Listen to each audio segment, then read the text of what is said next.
आप सभी को प्रणाम। जय गुरुदेव। आज की इस अध्याय से पहले सभी मिलकर गायत्री मंत्र करेंगे।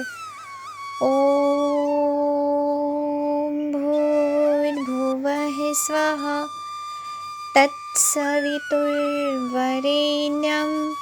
भर्गो देवस्य धीमहि धियो यो नः प्रचोदयात्। आज का विषय है मन के भीतर का भाव। एक दिन एक दुनियादार आदमी किसी दैवी स्वभाव वाले व्यक्ति से मिला और बाहरी शिष्टाचार दिखाकर बोला, आपके दर्शन से आज मुझे बड़ा आनंद हुआ है।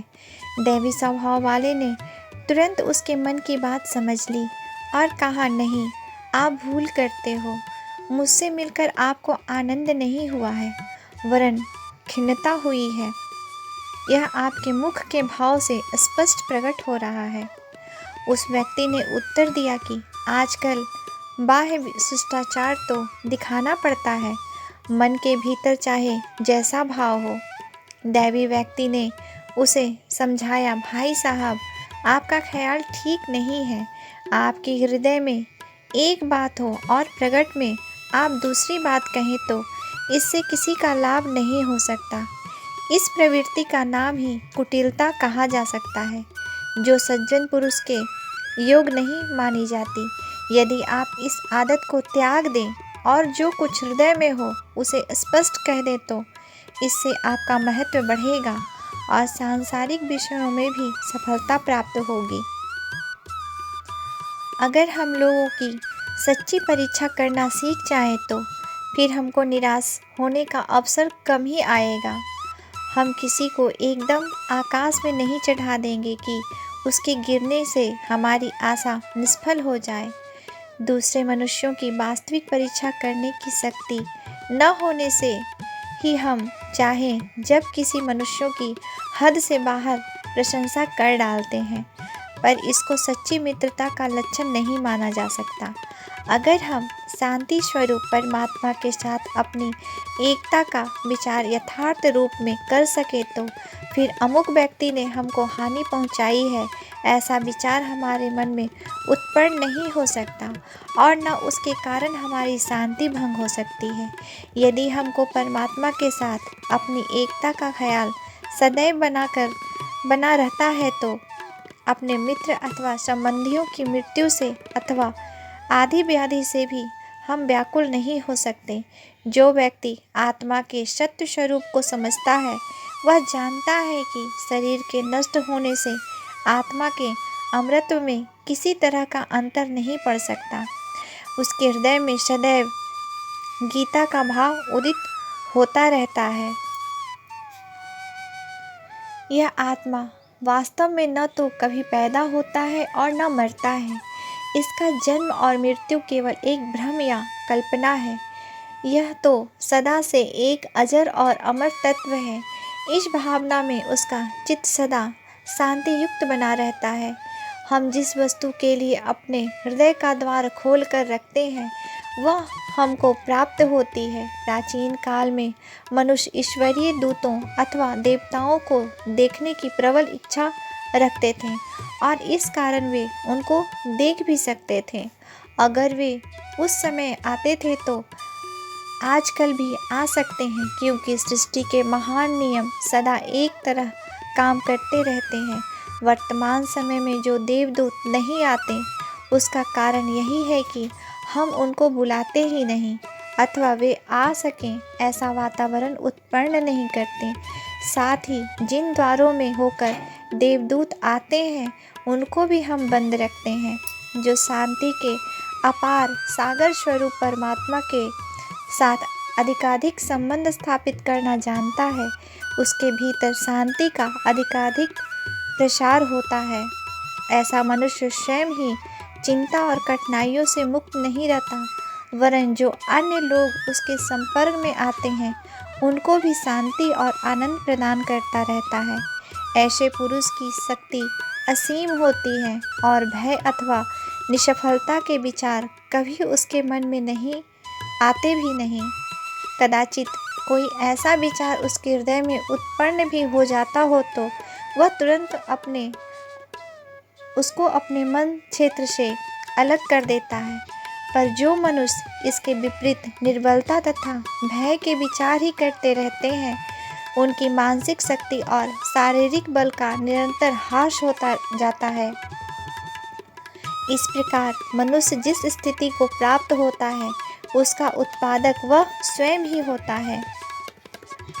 इससे यह सिद्ध होता है कि अपनी स्थिति को कैसा बनाना, इसका आधार प्रत्येक मनुष्य पर स्वयं ही होता है। इस दृश्य जगत की प्रत्येक वस्तु का उद्भव अदृश्य, आध्यात्मिक और विचार सृष्टि से ही होता है। दृश्य जगत कार्य रूप है और अदृश्य जगत कारण रूप है। मनुष्य अदृश्य विचार सृष्टि में जो जीवन व्यतीत करता है, वही धीरे धीरे स्थूल में प्रकट होता जाता है। इसलिए जिस किसी को अपनी बाह्य परिस्थिति बदलनी हो, उसे अदृश्य जगत में अपनी आंतरिक स्थिति में परिवर्तन करना चाहिए। अगर मनुष्य इस सिद्धांत की वास्तविकता को समझ ले तो हजारों व्यक्ति जो आज निराशा में डूबे हुए हैं, धैर्य धारण करके मर्मशील बनकर सफल जीवन व्यतीत कर सकते हैं। रोगों में कहराते हुए अनेक व्यक्ति उत्तम स्वास्थ्य और शक्ति प्राप्त कर सकते हैं, और जो शोक सागर में डूबे हुए हैं, बहुसंख्य लोग आनंद युक्त बन सकते हैं। भय की दास्ता में पड़े हुए हजारों मनुष्य हमारे आसपास दिखाई पड़ सकते हैं। जिन स्त्री पुरुषों को वस्तुतः शक्ति संपन्न और पराक्रमी होना चाहिए था, वे निरुत्साही और निर्मल बने हुए हैं। उनकी शक्ति मंद पड़ गई है, उनके प्रयत्न स्थिर जान पड़ते हैं। चारों तरफ उनको भय ही भय दिखाई देते हैं। किसी भी वस्तु के अभाव का भय, भूखे मरने का भय, लोकमत का भय, किसी व्यक्ति का निजी संपत्ति का भय, बीमारी का भय, मृत्यु का भय, इन तरह तरह के भयों में से मनुष्य किसी न किसी में ग्रसित दिखाई पड़ता है। अनेक मनुष्यों को तो भयभीत रहने की आदत सी हो जाती है और इसके फलस्वरूप संसार के वातावरण में चारों तरफ फैले हुए भय के विचार उनकी तुरंत आकर्षित होते रहते हैं। मेरे उच्च अधिकारी नाराज हो जाएंगे, मेरी नौकरी जाती रहेगी, मैं कंगाल हो जाऊंगा, मेरा कारोबार रुक जाएगा। ऐसे ऐसे अनेक भ्रमपूर्ण और भय का संचार करने वाले विचार इन मनुष्य के मन में उठा करते हैं। भय से किसी प्रकार का लाभ नहीं है, पर उसकी हानि स्पष्ट दिखाई पड़ती है। कुछ लोग तो यह भी कहा करते हैं कि मैं जानता हूँ कि भय करने से हानि होती है, पर क्या करूँ, उससे पीछा छुड़ा सकने की शक्ति मुझ में नहीं। जो व्यक्ति ऐसा कहते हैं, वे वस्तुतः अपने स्वरूप से अनजान हैं। वे नहीं जानते कि वे कौन हैं। अपनी शक्तियों को जानने के लिए पहले आपको अपनी आत्मा को पहचानना पड़ेगा, और जब तक आप अपनी शक्तियों का ठीक ठीक अनुभव करने लगेंगे, तब तक वह पूर्णतः उपयोगी भी नहीं हो सकता। भय दूर नहीं हो सकता, ऐसी भावना कभी मत करो। मुझसे यह काम तो नहीं हो सकेगा, ऐसा विचार यदि आप मन में रखोगे तो उस काम में प्रायः असफल ही रहोगे। पर जो मैं कर सकता हूँ, ऐसी भावना रखोगे और तदनुसार आचरण करोगे तो उस कार्य में आपको बहुत कुछ सफलता होना संभव है। एक कवि ने किसी जहाज में मल्लाह को वर्णन करते हुए लिखा है कि वे इसलिए सफलता प्राप्त कर सकें क्योंकि उनमें पूर्ण श्रद्धा थी। मन की श्रद्धामय स्थिति उसके मन में नया उत्साह भरती थी, जिससे उनको बल तथा उत्साह प्राप्त होता था, उसके द्वारा वे विजयी बना सकें। आज के लिए यहीं तक। आप सभी को प्रणाम। जय गुरुदेव।